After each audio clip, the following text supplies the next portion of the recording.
pop culture and life in between. I'm your host, Kevin T. Rodriguez, film critic of iCritic.net, and thank you for spending a few minutes of your time here with me today.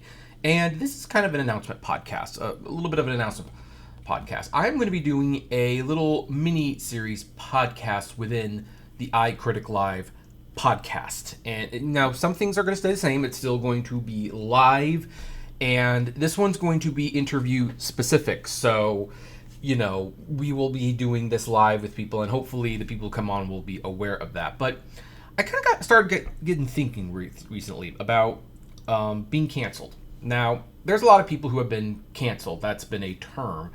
And they used to call it boycott. Now the term is canceled. Like, if you find out someone did something that you do not support morally or even philosophically, you can choose to cancel that person by saying, you know what, I am not going to engage in this person's movies, with this person's book. I'm not going to play their music at any of my parties.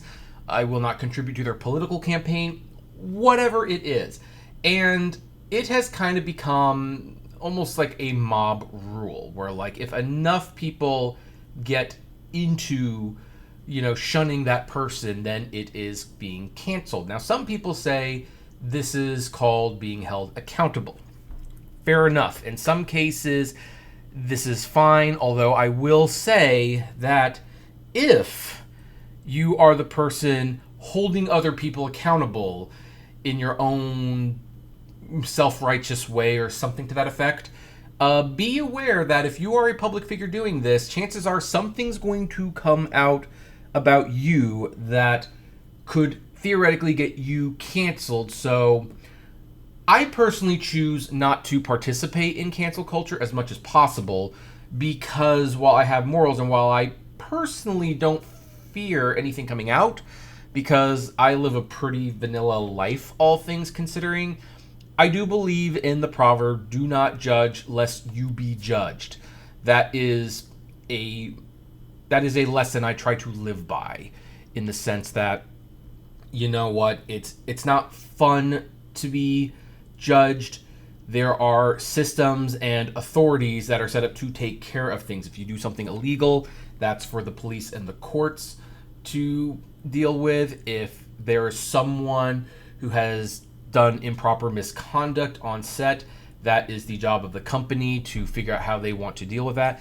And, you know, if the person's just a crummy person in general, cheated on their husband or wife, maybe they have a political opinion that you don't agree with, you know what, that's personally their sin to confess and deal with. Like, I don't feel like I want to contribute to a culture that pressures people to conform and apologize, especially if they don't really mean it. I mean, I would want them to come to the realization that maybe they could do better on their own through their own virtue.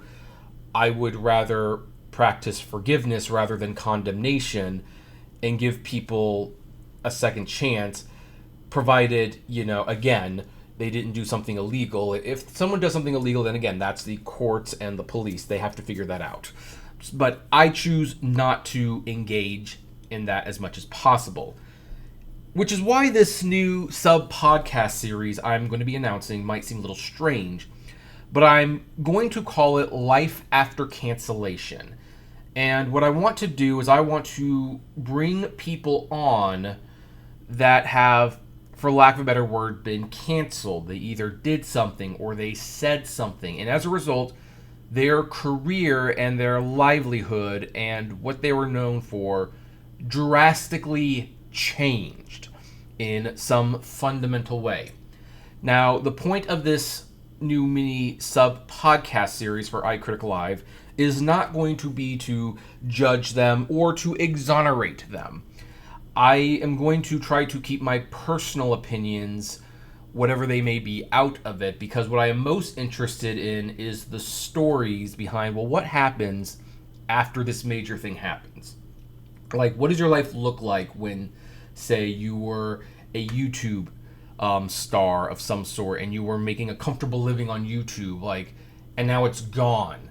Like, what does your life look like after that? Like, how do you cope? Do things still haunt you? Do you move on? Like, do you pivot into something else?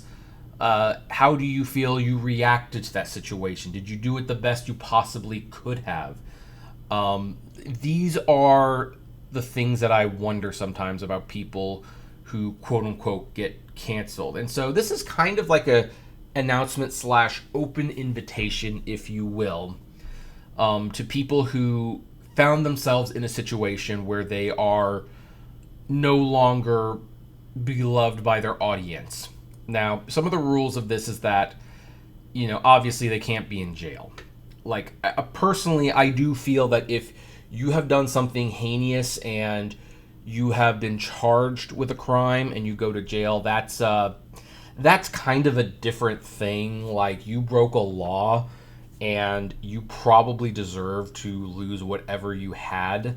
Now, after you've paid your debt to society, you can rebuild or do something else. I do believe that. But I think if you have been convicted of a crime, then I'm probably not that interested in talking to you with all due respect, because it just kind of feels like, you know what, that's a step above. But what if you just like had the wrong thought? What if you made a joke that was so heinous, or people considered to be so heinous, that it was like, oh, your life drastically changed? What if you made a video that went viral and you didn't mean for it to go viral, but it did, and you found yourself unemployed or something like that? Like, how do you feel about that? What does your life look like? These are the things that I want to ask people. Now, I think I do have a guest star. I'm not going to name the person's name just yet, other than to say that we'll probably be having this person on either Monday or Thursday, something like that, if the said person gives a final confirmation.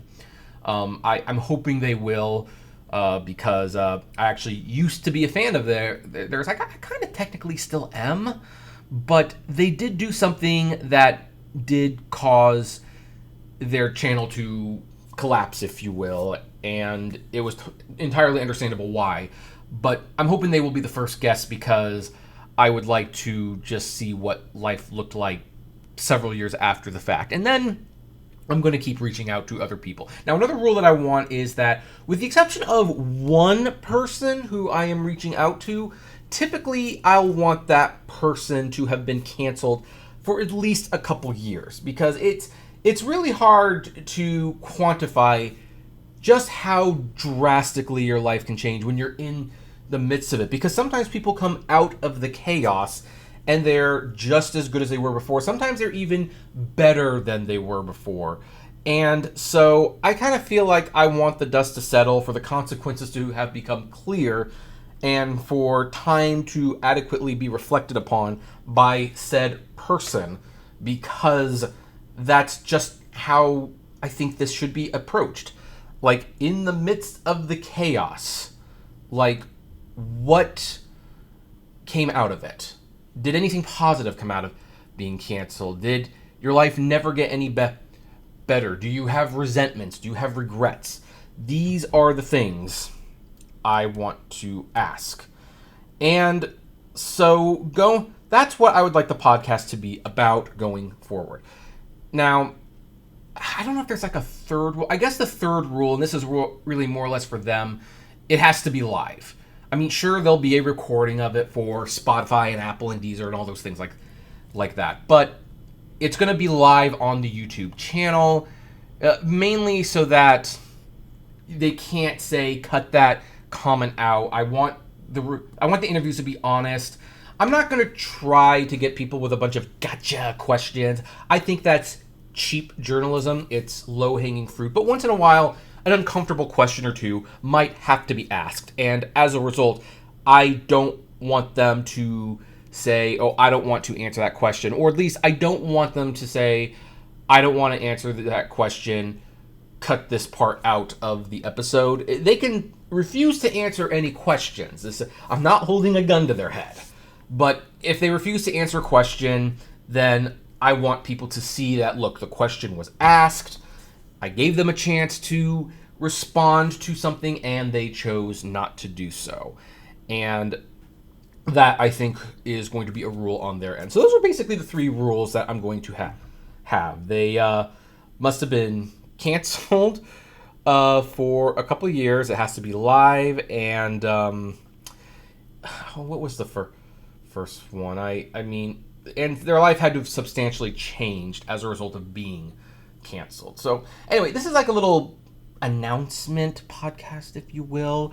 I'm also going to be creating an alternate thumbnail for this because I don't want to have 2 separate feeds. Not just yet. We'll see if the thing catches on. If the thing catches on and it warrants having its own separate feed, I'll do that. But in the meantime, we're going to change the podcast image for these types of episodes. They will probably be parental advisory episodes because even though I personally like to keep the channel family friendly, I can't control what other people say, and if they decide they want to start swearing or use more colorful language, that's a reality of it. And I will do my best to warn parents because I have been notified by some, or I've gotten emails I should say, that they actually appreciate that this podcast is family friendly because they like listening to it with their kids in the car, and I would like to keep with that as much as possible, but it might not be possible once you bring other people in of certain personalities. So anyway, that is one of the plans that I have. I do want to know whether or not you think this is a good idea, and who are some people that has been canceled in your eyes that you would like to hear from their side of the story. I would love to know. So, if you're listening to this podcast in a place where there are comments, you can leave those comments, or maybe you can send me an email. If this is your first time listening to the podcast, let's make it official and subscribe. And of course, I'll keep you up to date if this sub-series becomes popular enough to warrant its own separate feed, because the separate feeds do cost money. So, if you want to financially support that, you can become a Patreon member or something. But for the time being, for economic reasons, we have to kind of just mix it in. And it's not that far out of the realm of what we talk about on this podcast anyway, so I don't mind doing it. But anyway, I will talk to you later. I'll see you at the movies. Take care with each other. Love one another. And I'll see you at the movies. Take care. Hey, you made it to the end. Thank you so much for making it to the end. Just a few more things. First of all, the names that you see on the screen, these are our Patreon and YouTube member supporters. And I thank each and every one of them. Their support helps me make exclusive videos for Patreon and YouTube members, as well as keep the channel running. And of course, is just of huge kindness to me. Also, don't forget to check out the iCritic-led podcast on Spotify, Apple, Google, Deezer, whatever podcasting service you listen to. It is there. We definitely want to see you there. And hey, there's also other videos that you can check out. So, check out these other channels, these other videos, especially that one. I think that's a really good one.